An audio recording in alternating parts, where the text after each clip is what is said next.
what I'd encourage you to do is, if you're interested, just get in touch with us, because we're quite willing to engage, and we're quite willing to come and talk to you and to see what kind of relationship we can establish, and to explain to you in more detail what our needs are. I don't want to speak for her because it's really not my area of expertise. But we are quite open to doing that. And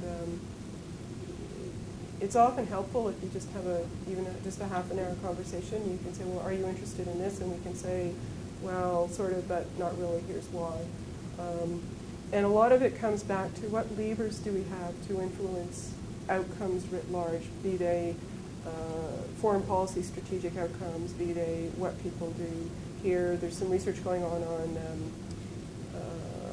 mixed marriages. I'm going, okay. And there was a view that this is a discussion we had with some people who shall remain nameless. So were we interested? We said, well, I don't know. I mean, there are different views about is mixed marriage a good indicator of integration or not? And I said, well, what are we going to do about it, right? What am I going to do?